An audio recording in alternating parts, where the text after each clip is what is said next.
চালকের তৎপরতায় প্রাণে বাঁচলেন দুর্ঘটনাগ্রস্ত একটি বেসরকারি বাসের প্রায় ৬০ জন যাত্রী। রবিবার দুপুরে বাঁকুড়া জেলার সিমলাপাল শিলাবতী নদীঘাটের ঘটনা। স্থানীয় সূত্রে খবর, এদিন দুপুরে বাঁকুড়া ঝাড়গ্রাম রাজ্য সড়ক ধরে একটি বেসরকারি যাত্রীবাহী বাস লক্ষ্মীসাগর হয়ে খাতড়া যাওয়ার পথে সিমলাপালের শিলাবতী নদীর সেতুর কাছে একটি টোটোকে পাশ কাটাতে গিয়ে সেতুর গার্ডওয়াল ভেঙে পাশে বয়ে চলা নদীর দিকে বেশ কিছুটা এগিয়ে যায়। চালক দ্রুততার সঙ্গে বাসটিকে ওই জায়গাতেই দাঁড় করিয়ে ফেললেও আতঙ্কিত হয়ে পড়েন বাস যাত্রীরা। খবর পেয়ে ঘটনাস্থলে আসে সিমলাপাল থানার পুলিশ। শেষ পাওয়া খবর পর্যন্ত এই ঘটনায় হতাহতের কোনো খবর নেই। তবে দিনের ব্যস্ততম সময়ে ওই দুর্ঘটনার জেরে বাঁকুড়া ঝাড়গ্রাম রাজ্য সড়কে যান চলাচল বেশ কিছুক্ষণের জন্য ব্যাহত হয়। এলাকার মানুষের দাবি, রাজ্য সড়কের ওপর সিমলাপালে নদীর এই সেতু দীর্ঘদিনের পুরনো। সেতু অত্যন্ত সরু হওয়ায় প্রায়শই ছোট বড় দুর্ঘটনা ঘটে।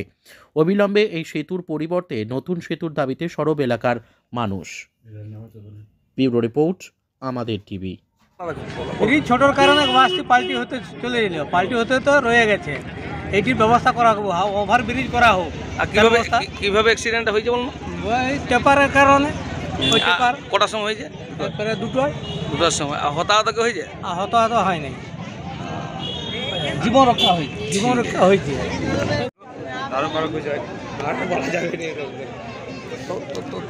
আমি তুলছি, তুই যেমন বললি সেরকমটা একবার বল। পাঁচটা এদিকে আসলে বল, কেন একটা ভিডিও পাঠাতে বলি হলে।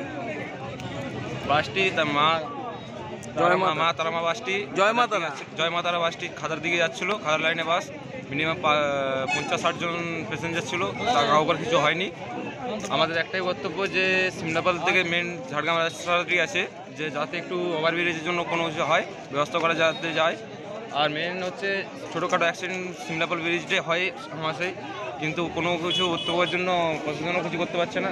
এখন রাস্তায় অনেক প্রচুর গাড়ি দাঁড়িয়ে আছে, শুধু ছোটো প্রাইভেট কাররা যাচ্ছে, তার জন্য এটি বর্তমান বলছে। আর বলে